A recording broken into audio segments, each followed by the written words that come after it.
Well, it's about 11:30 now, so we'll kind of get the formal presentation started. My name is Billy Bailey. How many of you have been to the Florida Cavern State Park? Most everyone. Most everyone. I know y'all have many times. If I'm not mistaken, y'all are junior rangers. Largely, yeah. That's right. I work at the Florida Cavern, so I'm blessed to have been asked to come out and do, I guess we can call it a class, but it's really just kind of a demonstration and an interactive conversation about plants. I got interested in learning to identify kind of the basic plants probably about 15 years ago, and then kind of got interested in what were edible and then what are the benefits of eating these. I think the general idea is that as youth, we're kind of supposed to be taught how to identify some of the basic edible plants around us, but over time we've kind of grown to just learning and trusting that all of our edible plants should come from stores. But realistically, if you look at the numbers, did you know that about 30,000 plants are edible worldwide, and we only use about 1% of those? And even that 1%, only about 30 or 40 are commonly used. 30 or 40 out of like 20 or 30,000 edible plant species. So to kind of get away from that mindset, we have to remember some basic things. Plants are food, plants are medicine, and plants are the source of our oxygen. So those are three good takeaway points and some of the importance of plants there. I'll kind of preface everything by telling you I'm not a doctor, I'm not a herbalist, I'm more of a woodsman just interested in identifying some of the basic plant species and being able to kind of just pick up and eat some things. You know, we have to remember that most of our medicines come directly from plants, and just over time we've kind of got away from understanding the link between identifying and learning what the plant is and knowing how it is derived and put together into the medicine we take today, and kind of just learning and trusting that capsule itself is a trust all. So kind of back up a little bit and get back to some of the basics here. And the idea is not to bring 200 different plants that you could try to eat today, but really to focus on some of the basic things that you see every day that you may not necessarily know and understand the benefits of. So I'll start with some of the things you probably have in and around your yard. Remember, weeds. A weed is basically just defined as an unwanted plant there. So what I'm going to show you basically are weeds here. They're things that you have around your yard. But I want to point out one basic cool thing to take away from you may not realize. When a plant is so common and so prevalent that you would consider it to be weedy and think, well, that's so much of that, we got to kind of get rid of that. There's probably a reason that that plant is so prolific and so ready and so abundant to you. And sometimes you got to step back and think about that. Some of these plants I'm going to show you right here today are common plants that that people in general will remove from their yard, and examples of weeds that we remove to put in a garden to plant things that don't have 25% of the vitamins or nutritional content of the weeds we pulled out to plant them to begin with. So I'll start with a really, really good one. Does anybody recognize this one? Yeah. We called it beggar lice, we called it hitchhiker, we called it pitchfork weed. That's it. Beggar's lice, pitchfork weed, shepherd's nettle, lots of names. It's commonly called bidens, B-I-D-E-N-S, bidens. Bidens is the genus, and bidens just means two part, because the seed is basically in two parts there. And alba, because of the white, it's also Bidens pilosa, P-I-L-O-S-A, is taxonomically very similar, if not the same species. But we'll go with shepherd's nettle or pitchfork weed as a common name for this. You recognize it? All up and down the sides of the road. It's along your yard. It's along fences. It's growing pretty much everywhere. It's very, very, very common. All you want. But why do we think this is so common? Maybe it's designed to be eaten. Did you know that there are over 40 documented, proven, known medicinal qualities of this particular plant? And we won't get into all of them today. I have some really good examples of some books. If you are really interested in this and you want to know more and more about it, here's two great books.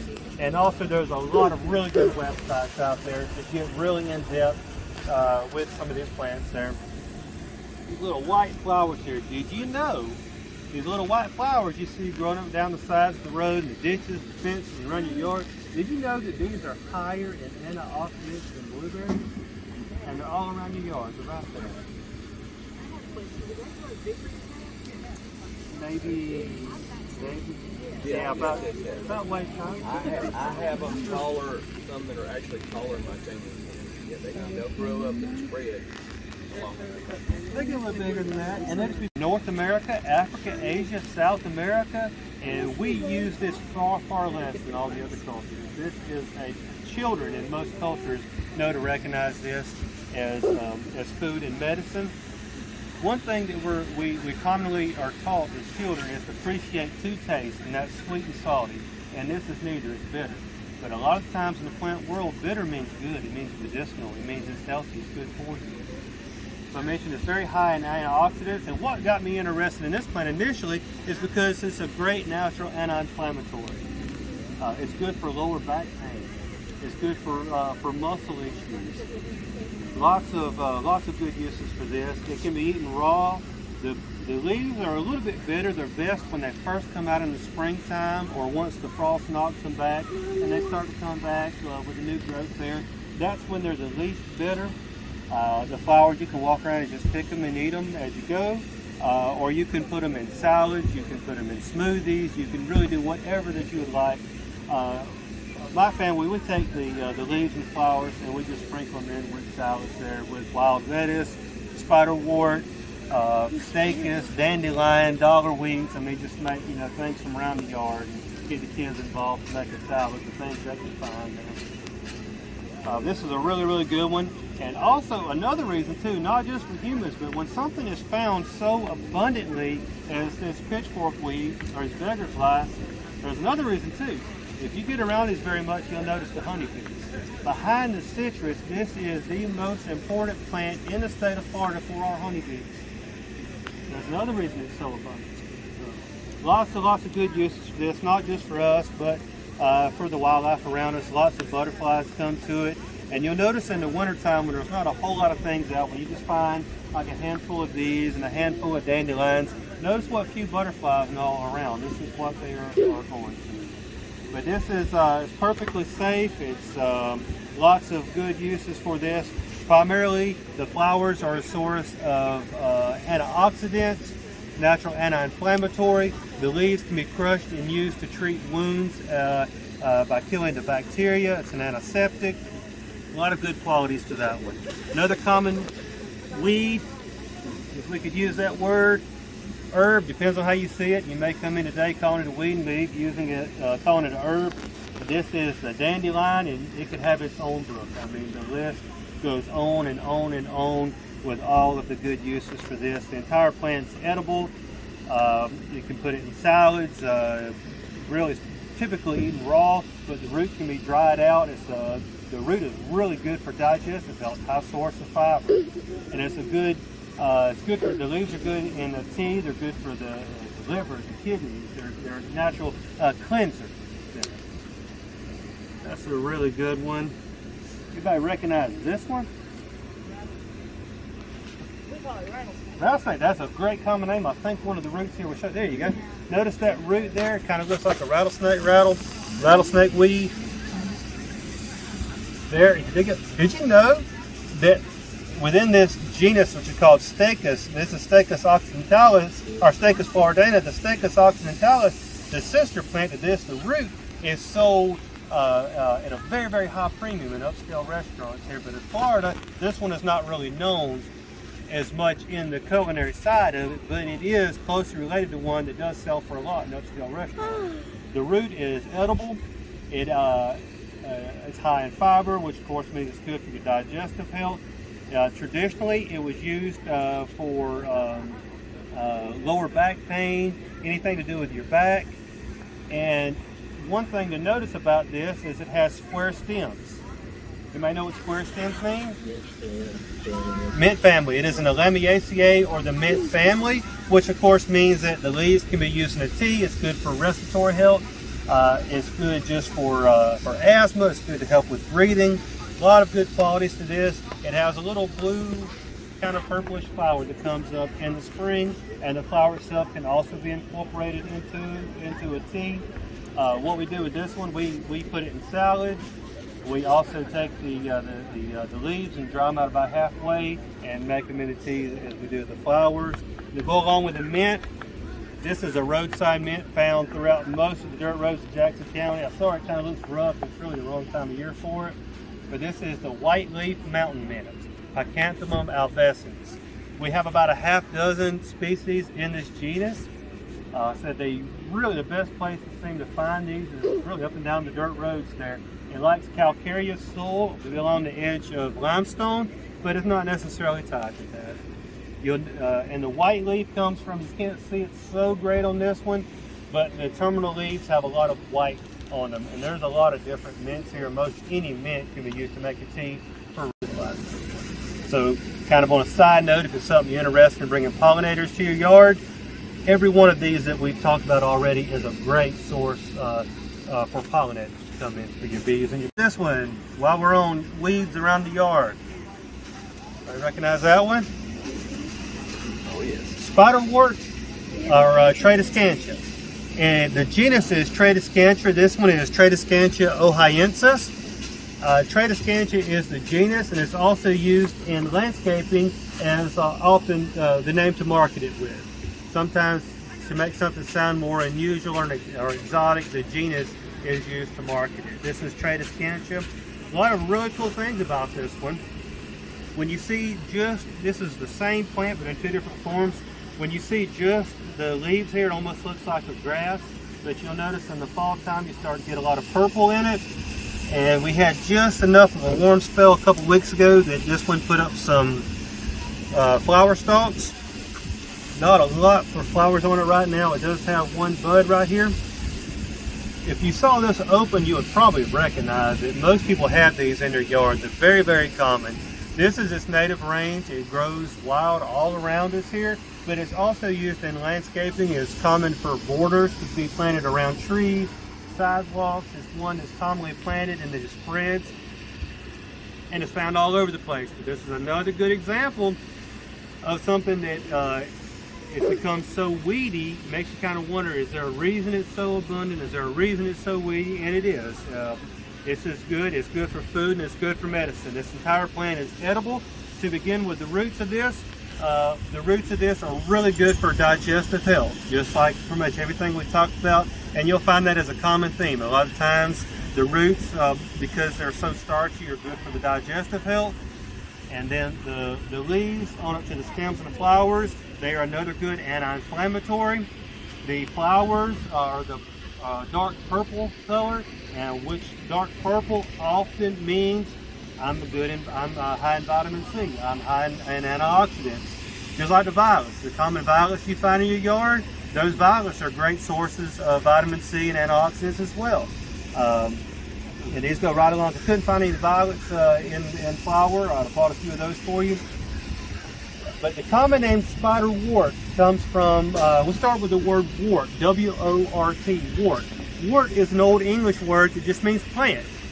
And often you'll hear it associated with what it's intended to cure. Liverwort, spleenwort, spiderwort. And the spiderwort in this sense comes from the use of the stem. If you take the stem of one of these common spiderworts and you squish out just that little bit of sap right there, it's a clear sap. That sap can be used to treat insect bites. Hence the original name spiderwort for spider bites. It is a topical anesthetic. It relieves pain. It is an antiseptic to be used to clean wounds. And it is a topical anti-inflammatory. It will reduce the inflammation caused by the insect sting. It can also be used in the same way that aloe vera can be used for sunburns, right here in your yard. The flower itself, as I mentioned, is high in vitamin C. It's high in antioxidants. It's a really good immune system booster. And the genus Tradescantia, you may or may not know it. Captain John Smith, that was doing the expedition across North America, he had a botanist with him with the last name Tradescantia. And when they were going across their expedition and they were walking with Pocahontas, this would have been one of the plants that she was showing to this crew as they were using as food and medicine. And then through later studies and all, it would be named for the tradescant, the botanist that was with them as they were accompanying Pocahontas. So, kind of cool. Did you know? No, you can eat them raw. Just as a general rule, it seems like a common sense thing that anytime you're picking these yard weeds, if you have pets, make sure you're getting somewhere away from where they are. Common sense, you would think. It might get a little wang to it. But you can eat these raw or you can cook them however you want. As the stems get further along in maturity and they get a little tougher, treat them like asparagus. So instead of buying asparagus, you can go around and you can pick these stems, get a good mess of them up, saute them with garlic and black pepper. However you like to cook asparagus, steam them, put a lid over them, slow cook them down. So the leaves can be used raw in a salad there. Any of these plants I've shown you, this spiderwort, this Florida betony, the stachys there, the shepherd's nettle, these can all be eaten raw. They can be made into a salad or they can be cooked. None of these are super sweet. If they were super sweet, you'd probably find them in your grocery store. Remember the whole bitter thing? As a culture, we don't really like to eat a whole lot of bitter things, so that's why you don't find so much in the grocery stores. You really find the extracts in medicine. These are all food and medicine.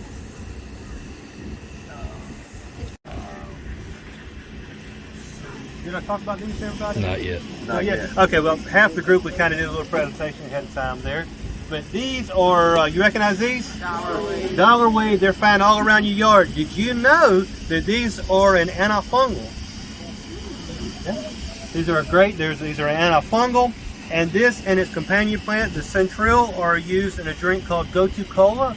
Primarily the companion plant because it's more widespread. But this is called the hydrocotyle, or the dollarweed. It's also called a pennywort, but both plants have the common name pennywort, so I will designate this one as a dollarweed because it's specific to this one. But hydrocotyle, if you break down the genus hydrocotyle, it means basically cup or plate that holds water. Because this has a hydrophobic property, if a drop of water falls on this, it kind of just sits there and rolls around, just like a lily pad on a pond there. Same premise there. It's a hydrophobic property. That's where hydrocotyle comes from. There's a few different species within this.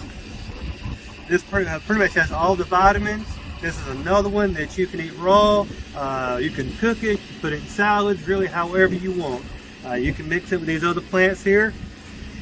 Let's see. I mentioned it's used, this and its companion plant is used in a health food drink called Gotu Cola, and this is also sold just as pennywort, primarily in Asia, but in South Florida you're seeing more and more of it. But you can get a bottle of what's called pennywort water, pennywort soda, pennywort drink, and it's usually about 20% of the concentrated pennywort. And this is in the Apiaceae family, which is carrot family. And if you eat this, you'll notice it has a very similar taste to carrot leaves, which are, of course, edible as well, but not as popular as the root. Eating those will taste a lot like eating the carrot leaves. They're good in soups. It's like the carrot leaves. You know, we eat so much of the carrots, but the carrot leaves we kind of stay away from, but they're actually really good in soups. Hypericum, or St. John's wort, is used as a natural relaxant.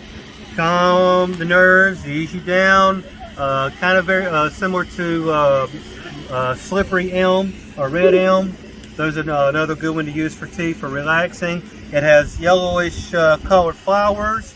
It's found in a lot of places, but primarily on the margins of water, along the edge of dishes, ponds, things like that.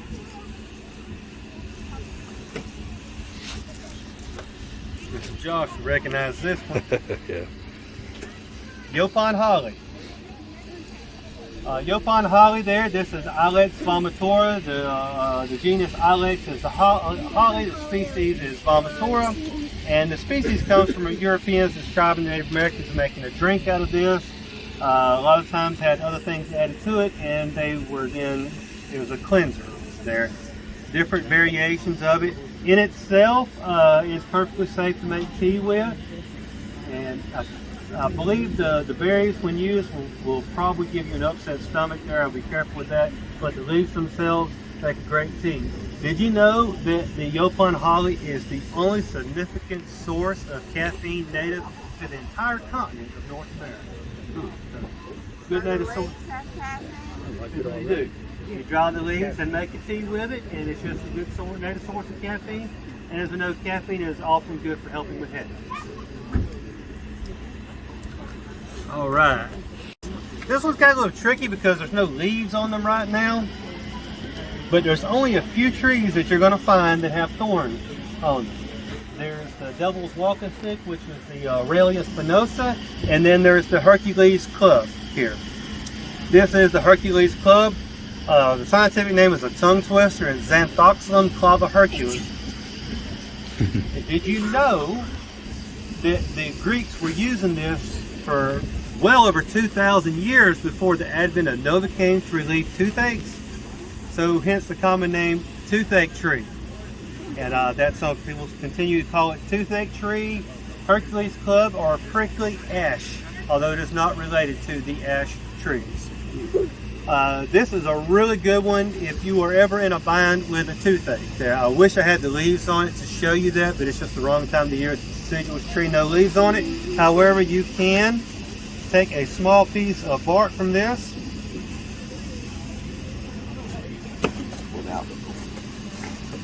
Without the thorns, and fold it up, and it has a extremely, and after the presentation you're welcome to come by and see some of the things up closer, smell some of these things. This has a very, very, very bitter chemically smell to it, and that should tell you, well, I should be careful with that one. It's probably got a use, but in moderation, and it's indeed true. The common name toothache tree, and used for thousands of years for toothaches. You take a small piece of this, or about 3 leaves, and you fold it up, and where you have the toothache, and you put it down between the gum and the jaw, and you let it sit there. Very bitter, very, very bitter. But it will make that entire area go numb within just a few moments. This works. It's a very, very good one. Toothache tree, Hercules Club, prickly ash, and it is it's a great plant to know in the instance of a toothache or a really bad pain in the mouth. Really, really good one. And also cool to know, it is the host plant of the giant swallowtail butterfly. For those interested in good plants to put in your yard, this is not a food. Everything we talked about is food and medicine, not a food, but this is a medicine, and it's a great native landscaping plant and good for pollinators. But be careful, make sure that you are identifying this one properly and that you do not have the Devil's Walking Stick, the Aurelia spinosa. The Aurelia has the spiny, has the thorns up and down it, but it has no branches until the very top. So it looks like a big umbrella. No branches until you get to the very top, and it's like a big umbrella. Whereas the toothache tree, it makes a full-size tree with branches from midway all the way up there. And once it has the leaves, it's very, very easy to identify because it has the pinnate compound leaf arrangement. And when in doubt, the smell or just a tiny little taste is a giveaway. It's very, very bitter, easy to identify in that regard. This is a fun one. Pine tree? What's a pine tree good for in medicine? Turpentine, yep, it's good turpentine. It's good, traditionally we'll rub it on the throat for a sore throat. How about vitamin C? Did you know these pine trees you see all around you, these needles by concentration have 2 to 3 times the amount of vitamin C that an orange does? All around you. Just like we talked about with many of these things, when something is so abundant and it's all around you, there's usually a reason for it. It's a really good source of vitamin C. It has a bit of an antiviral, it's an antiseptic, it's an antibacterial, it's good for respiratory health, it's good for asthma, lots and lots of good benefits for this one. It's really good flu season, cold season.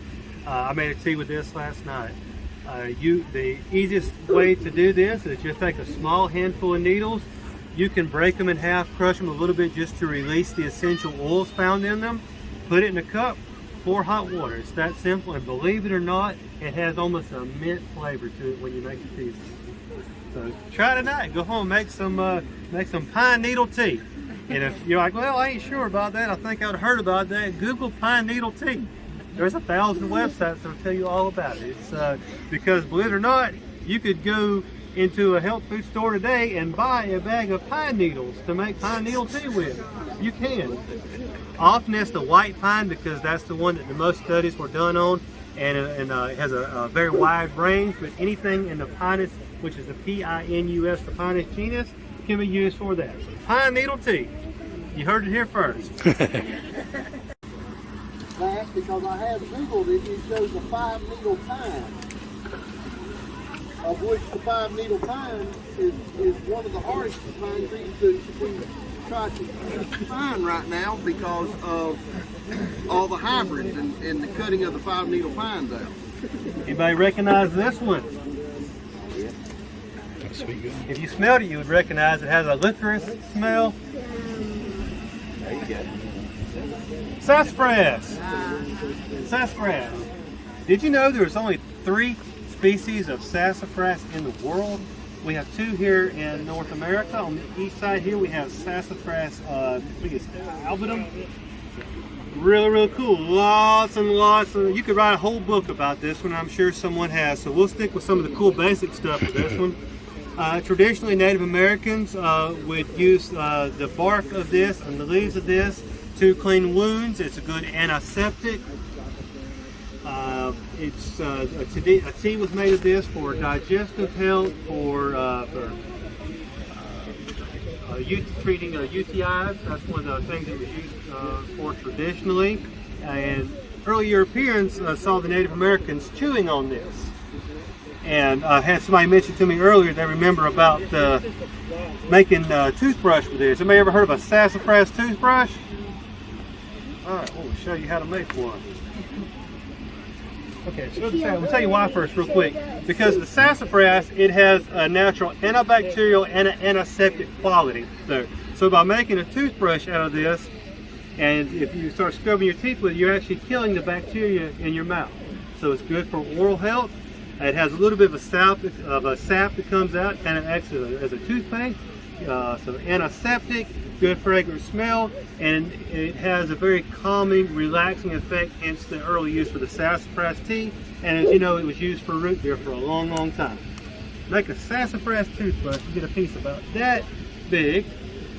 So you take a knife and very carefully, you make a few incisions, about maybe 1/4 of an inch or so, until it gets kind of flexible. And then you kind of wiggle it just a little bit.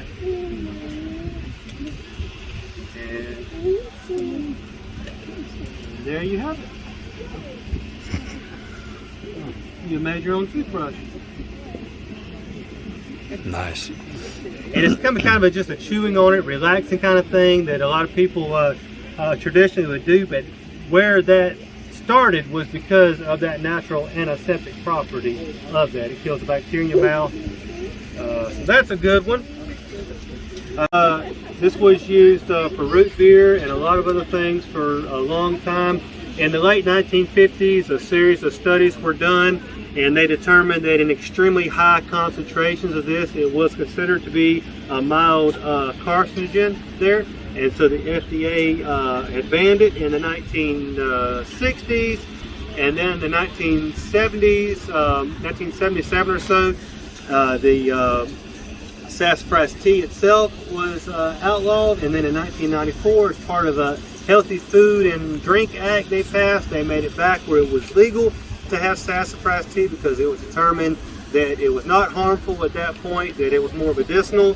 And then people determined that you could actually take saffron, the active compound in this, and through a very elaborate and intricate process, make a street drug known as ecstasy. So, yeah, saffron, the active compound in sassafras, is the base of Molly, Sally, and ecstasy. It is a very intricate and long process, but because the saffron was one of the base essential oils in that process, it became highly regulated to the point where it was almost impossible to find sassafras seed anymore. That's kind of the backstory of that. But did you know that in 1610, when they were developing the Charter of Virginia, they guaranteed in that charter a man's right to harvest and export sassafras to Europe? And a big thing at that time was because of the outbreak of syphilis and gonorrhea in Europe, and they determined that this was really good for that, so they were sending it back over. And in 1610, they were shipping tons of sassafras at a time to Europe because of that and all the other medicinal properties of it and being able to make root beer with it. But because they were shaving the bark off and harvesting the roots, it didn't last very long. And within just 15 years, the orders went from tons at a time to 10 pounds at a time. And of course, it's made a comeback, and you can find it most anywhere now because we don't harvest it like that. But that's kind of some of the American history and some of the uses of sassafras. Oh, sweet gum. So sweet gum, and the common name sweet gum is a little bit misleading. It's not really sweet. Originally, sweet gum was more to designate this as being different from the black gum there. But the bark of the sweet gum here was traditionally chewed on, and it is good for coughs, it's good for cold, it's good for upset stomach. So it does have some medicinal properties to it. And some of the same ingredients in sweet gum and star anise are also found in Tamiflu. They're used to treat flu. So, the infertile green fruit is traditionally used from the sweet gum, but in shortages of anise, you very likely have had sweet gum in Tamiflu. So, kind of a cool thing. Very easy to identify, star-shaped leaf. And the more you learn about it, maybe the less you'll think of it as being a pest in the yard.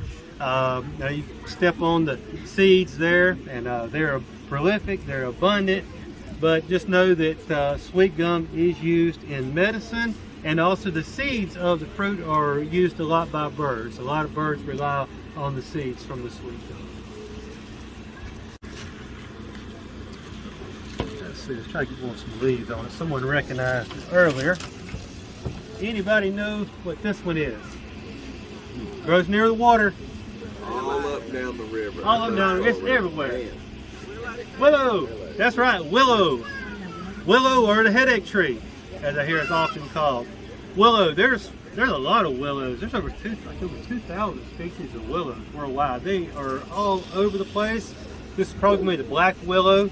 That's the most common we have in the region this was picked from. There's a few of them there. What is, well, I mentioned it kind of the common name there also with the headache tree. Did you know that the ancient Sumerians 4,000 years ago were using this to relieve pain? And we use it today. How do you think you buy this in the store today? Aspirin, that's right, aspirin. Acetylsalicylic acid is the derivative from salicin, which is the active compound found in this. Hippocrates in 400 BC was prescribing this, not just for pain, but for inflammation. It's a known antiviral. It's an antipathogen. It's good for, it's a good anti-cancer. I mean, this one just has so many benefits beyond just the pain relief, but that's the one that it's most known for. And back in the 1700s, this was one of the first ones that was to be put down into a capsule that people could take like we do today. So it's one of the earlier known ones, but lots and lots of history of this one. Easy to identify. It's found all along the edge of the water. It has the lanceolate leaf there. It is semi-deciduous. A lot of them have dropped all the leaves now, but it does keep just a few on there. You can take a handful of the leaves and put them down inside the jaw, or more traditionally, you would chew on a piece of the bark, or you would make a tea with it there. As a general rule, about a cup of shaved bark for about 2 cups of water, boil for 10 minutes, steep for about 30.